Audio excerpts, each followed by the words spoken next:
Vamos lá! Vejam, nessa unidade temática, vamos trabalhar agora, nesses próximos minutos, sobre existência, vigência, eficácia e aplicabilidade das normas jurídico-tributárias. Vocês vão ver comigo, por exemplo, que a aplicabilidade no mundo dos concursos públicos é tida como eficácia jurídica. Ok? Então, vamos começar a nossa unidade. Veja, sinteticamente, se pode dizer que uma lei existe formalmente após a sua promulgação e torna-se aí obrigatória após a sua publicação e é exigível, executável com a sua entrada em vigor. Então, veja que aqui há um ponto importante. A lei existe quando é promulgada. Então, promulgada a lei, mesmo que esteja no período da vacatio legis, o que é que acontece?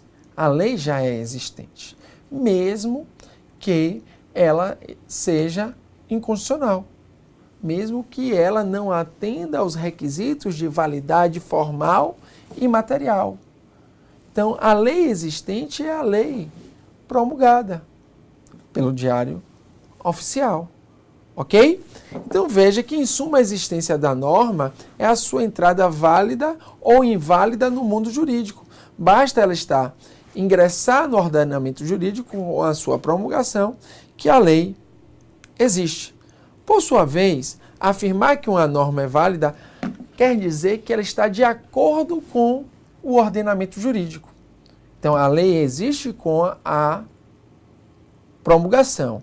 Então, a lei existente, ela pode ser válida ou inválida.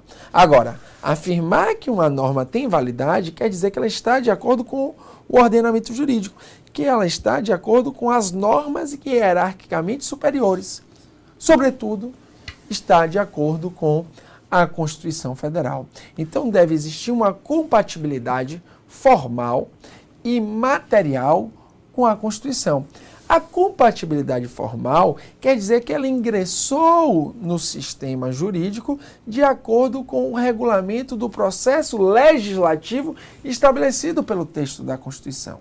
Já a regularidade material quer dizer que aquela lei tem um conteúdo apropriado, que o conteúdo que ela expressa está de acordo com o que dispõe o texto da Constituição. Então, falar que há uma compatibilidade material quer dizer a materialidade da norma. Falar que ela tem uma compatibilidade formal quer dizer que ela ingressou de acordo com o processo legislativo estabelecido pelo texto da Constituição, de acordo com esse processo legislativo. Ok? Então, veja que, para verificar a validade da norma, devemos analisar a compatibilidade formal e material da norma com a Constituição, que é o fundamento de validade de todas as demais normas do sistema de dado território. Por exemplo, a validade é considerada como a qualidade ou predicado da norma. Vejam o seguinte exemplo que fica emblemático. Uma Câmara Municipal instituiu um empréstimo compulsório para atender despesas ordinárias previstas no orçamento. Veja, quando uma Câmara Municipal institui um empréstimo compulsório, uma espécie tributária que deveria ser instituído por meio de lei complementar federal e que é de competência da União, e que também essa causa desse empréstimo compulsório tem como pressuposto as despesas ordinárias do orçamento, quer dizer que essa lei ela é incompatível com a Constituição, tanto no plano formal como no plano material. Ela é incompatível com a Constituição no plano formal, pois a Câmara Municipal não tem competência para instituir empréstimo compulsório. Só quem tem é o Congresso Nacional. Por sua vez, a competência do processo legislativo constitucional é que o Congresso Nacional ele vai estabelecer o empréstimo compulsório por meio de lei complementar. Então, verificamos, num primeiro momento, que há uma incompatibilidade formal em relação à instituição desse empréstimo compulsório pela Câmara Municipal. Por sua vez, também há uma incompatibilidade material de conteúdo. Por quê? Porque o empréstimo compulsório, segundo o artigo 148 da Constituição, tem como causa, tem como pressupostos a calamidade pública, a guerra externa ou sua iminência e o investimento público de caráter urgente e de relevante interesse nacional.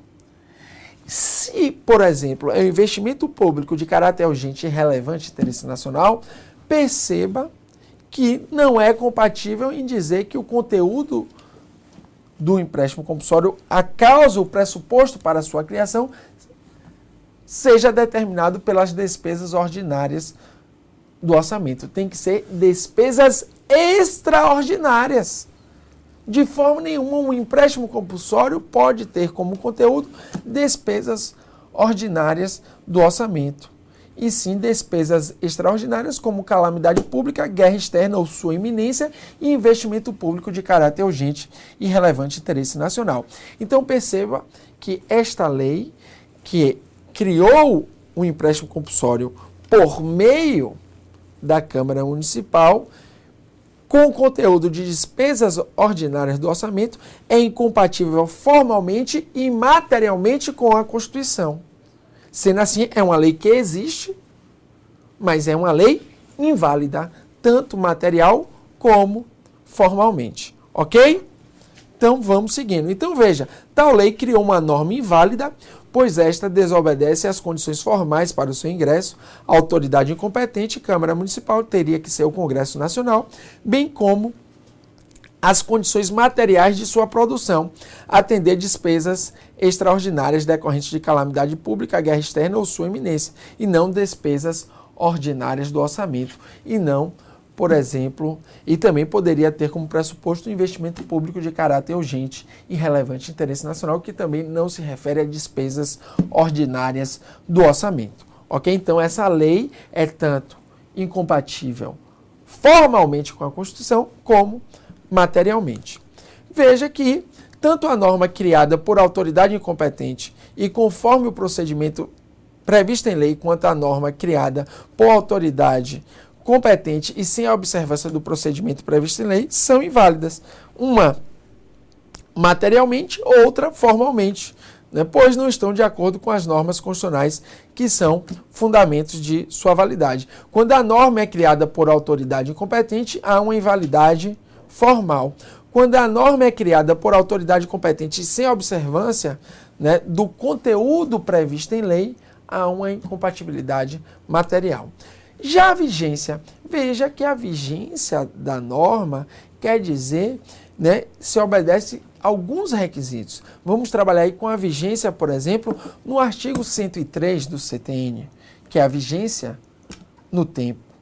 Temos também a vigência no espaço. Então, verifique que a vigência da norma exige o critério da publicação da norma e diz respeito à possibilidade da norma incidir, de produzir efeitos jurídicos no plano abstrato. Então, a possibilidade da norma de ocorrer, por exemplo, o fato gerador em concreto, a hipótese de incidência realizada, a possibilidade de ocorrer isso é a vigência da norma, que vamos estudar com detalhes, né, nos nossos próximos módulos.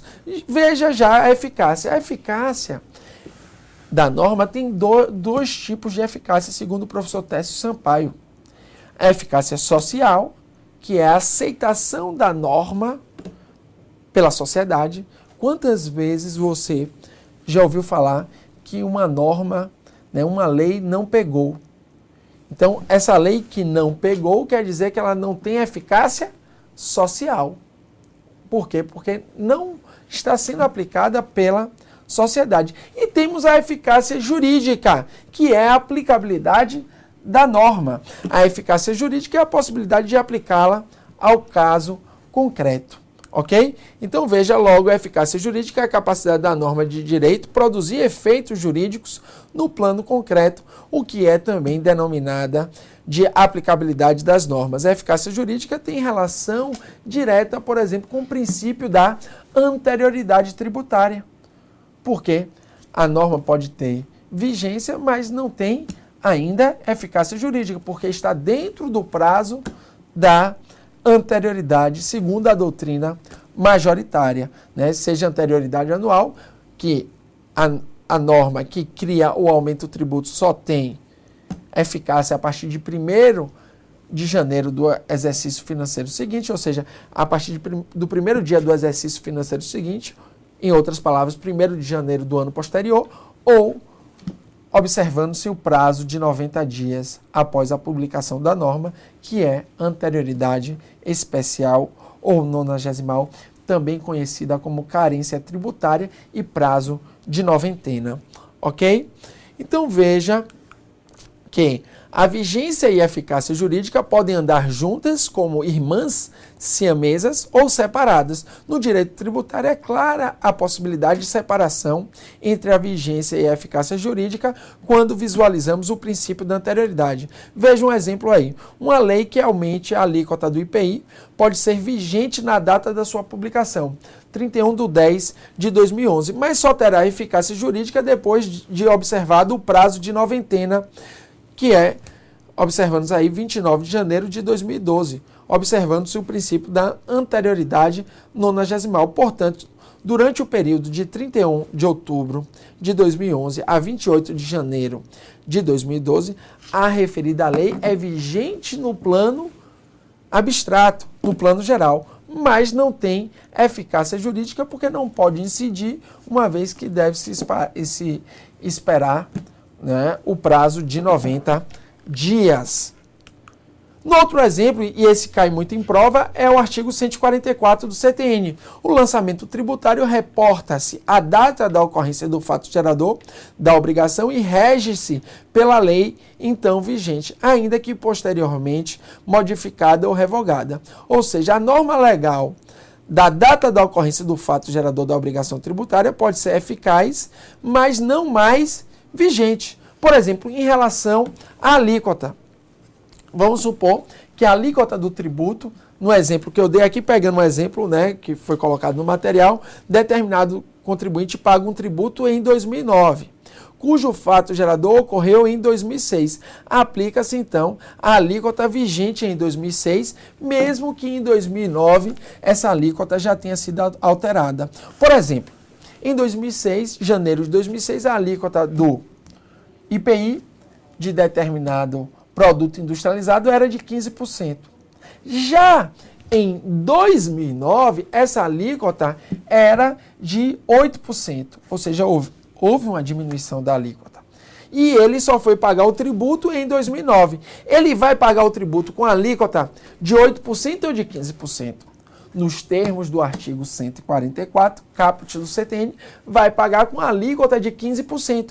Porque, mesmo aquela alíquota não sendo mais vigente, ela ainda é eficaz. Por quê? Porque o artigo 144 do CTN diz que a lei deve se reportar a data da ocorrência do fato gerador. Então, preste atenção nesse ponto.